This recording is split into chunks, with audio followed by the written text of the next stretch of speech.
But the Forward Party has not left or right, but forward stance on even the most divisive and contentious issues. Well, what does that there's mean? A Don't you have to common-sense take a position majority on something? View Don't you on have to take a most all position on of- something?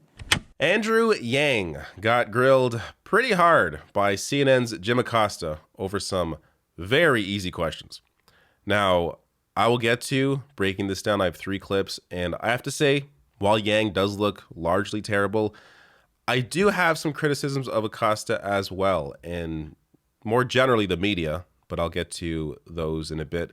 But look, if you don't know what this is about, Andrew Yang is of the Forward Party now. So he ran as a Democratic candidate in 2020 to try and win the nomination there. You know, that's how he got famous. Now he is using his name to push this Forward Party, which is not left, not right, but forward. What this means, he can't even tell you. So we'll get there. But this is, look, I have a larger breakdown. If you really want a full breakdown of the Forward Party and what they're trying to push, I did this a live stream on this a couple weeks ago. I don't know. I was sick at the time. I'm still sick, by the way. This is ridiculous. But there's like an hour breakdown here. I'll link to below the video. But let's go over these clips here. So first, this is a point that I want to address that is so dumb that Andrew Yang makes during this interview.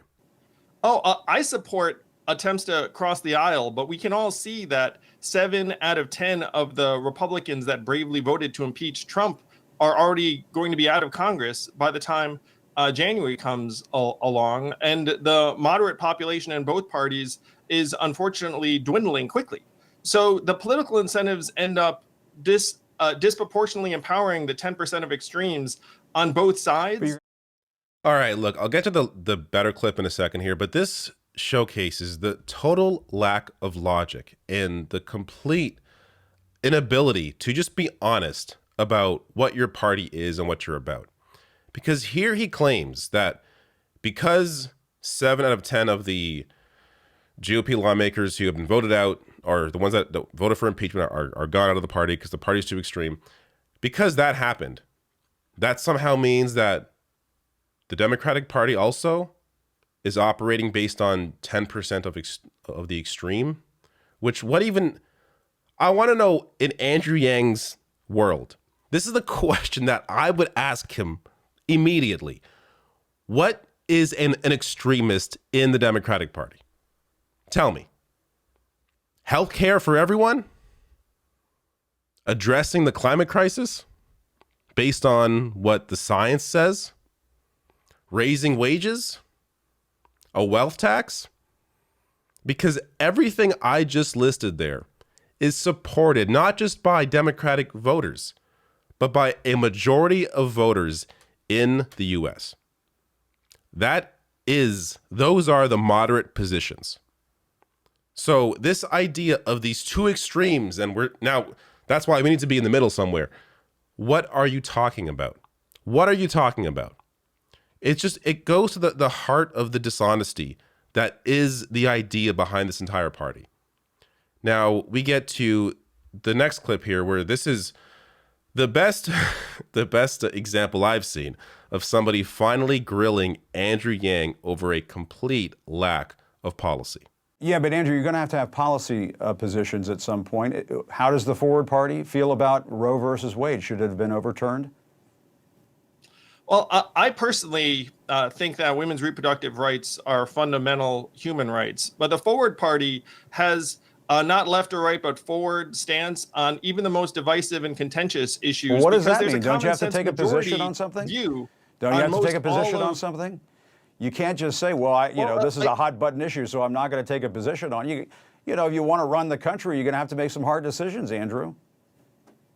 Again, the Forward Party is about that common sense consensus majority view, which is very clear on abortion. It's clear. What about guns? What about assault weapons? On climate change. It's actually clear on just about every issue under the sun. Should 18-year-olds be able to buy AR-15s? Because of the nature of our system. Should 18-year-olds be able to buy AR-15s? Again, the common sense consensus majority is that there should be some rules around background checks and access to firearms. But we're not getting any of these things, Jim, because the two-party system does not need to deliver. But it doesn't sound like you're taking any hard positions. It sounds like you're trade power. It sounds like you're sort of a fill-in-the-blank party. If somebody wants a party with no clear policy positions, you're it. But unfortunately, in the real world, you have to take a position on something. Well, we're for the common sense consensus view on guns, abortion, climate change, but we're not getting a common sense consensus what are those result positions? on any of those things, Jim. And those Americans are just sort of fuzzy, why. but It's those are fuzzy, nebulous. It sounds like you came up with something in a focus group. Common sense, middle of the ground. That sounds wonderful. That sounds great. But at the end of the day, don't you have to take a position on something? Well, the great thing is the American people know where we want the country to go. And what we know that we need a more dynamic, truly representative system than we're getting right now, which is why the Forward Party is growing so quickly. Tens of thousands of Americans have signed up in all 50 states because we know that the two-party system is getting worse, not better, and we know we need something new. Oh, my God.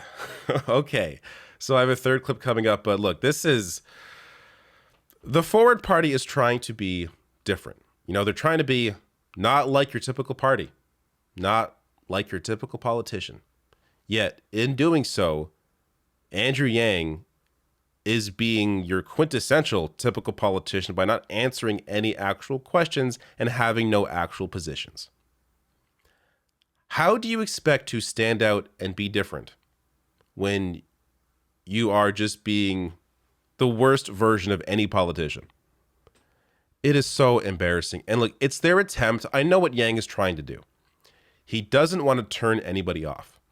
So instead of telling you what the common sense consensus is, what their positions or most of their positions would be, he is making you think about what that would be, you at home, as a way to try and entice you into the party. So if you're at home thinking, oh yes, the common sense consensus, because we all know everyone wants to ban abortions nationwide. Like, if that's what a person at home thinks watching this, then they may think, hey, there's a spot for me in the Forward Party. When in reality, of course, the common sense consensus is that abortion is a right. And that goes with every other freaking issue. I mean, this, again, healthcare. The moderate common sense consensus is universal healthcare, Medicare for all. That is look at polling. The vast majority of people want a universal healthcare system. Higher wages, higher taxes on the wealthy, lower taxes, or a fair tax system for the rest of society.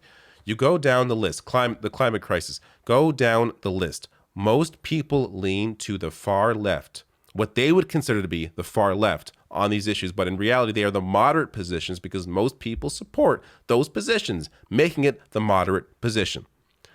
But the Forward Party has no actual positions, and this gets to this is the fact with the party, is you can have, this is on their website.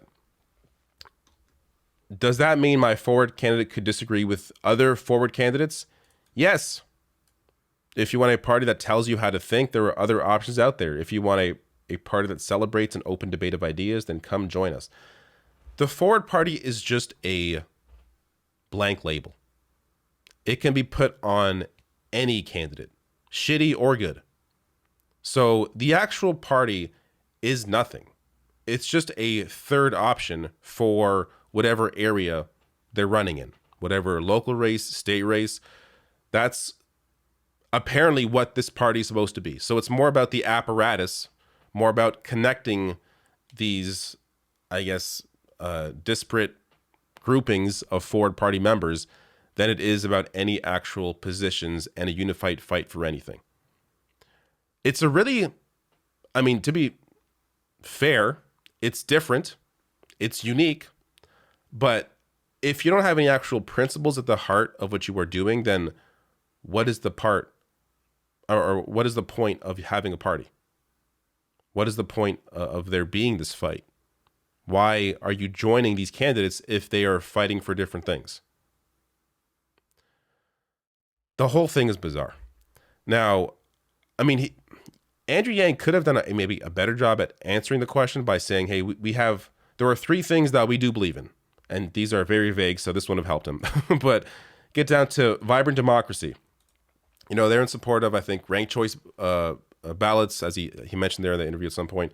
They're in support of a more open electoral system, so open primaries, getting people registered immediately. So when it comes to the actual democratic, small d democratic part of the process, I agree with their positions. They're great positions, and he should be talking about that more. So you can say, hey, we all have different policy positions on these issues, depending on where you're running, depending on what the consensus is in your region. But these three things are underlying every candidate, and we want to ensure that there's a strong, democratic, small d democracy base at the heart of all of this. That would have been a better way to address these questions than simply say, we're for the common sense consensus, and then not actually say what that means. Just going to showcase, really, it comes off as Yang being very dishonest. And, I'm not going to argue with that. Now, this is where we get to the third clip. So the third clip, for me, is, yes, a great question, but also think about this. When you listen to this question, have you ever heard Jim Acosta or anybody else really in the media ask this question of a corporate Democrat or Republican? Think about that as you watch this. And who is going to be bankrolling the Forward Party? Will you pledge to be very upfront and candid and transparent about where your money comes from?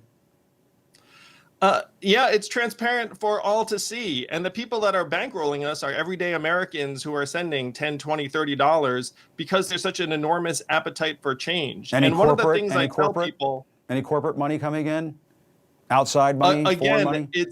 It's completely transparent for all to see, but I can say that our money has not been coming in from corporations. It's been coming in from everyday Americans who want something better for us and our families. You'll pledge to put that on a website, or if a news organization comes to you and says, we'd like to see this information, will you pledge to make that information available? Well, Jim, I'm going to actually tell you, we don't have a choice. Like, we have to file every 3 months, so anyone who wants to see it can just check it out. All right, so a few points to make here. First, on the Forward Party and Andrew Yang and money. Yes, they're taking small dollar donors. I'm sure they're also taking big dollar donors. I'm sure there's also money coming in from people that, want some influence here, some say over where the party may go in terms of what they're going to support, don't support.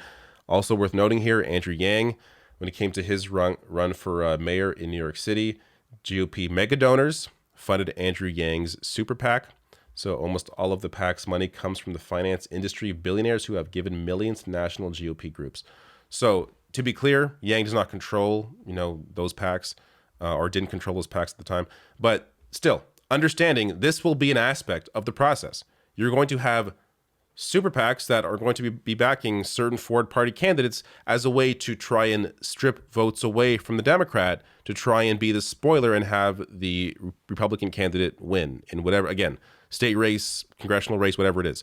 So that's going to be an ongoing issue that they can't control, partly because, yes, the electoral system, but also because the Forward Party is so malleable that, it isn't like Bernie Sanders, where if there's a PAC backing him, what are they going to do? You know what I mean? Like, you're just going to help Bernie Sanders. But when there's a PAC backing the Forward Party, they can, move the narrative, shift the message, and help somebody who has no shot at all at winning, but help them enough to strip votes away to allow a Republican in that otherwise would have no chance at winning. So that's something worth thinking about here.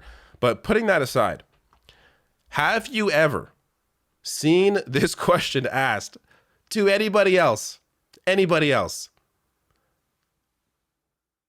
Manchin, maybe? Kirsten Sinema?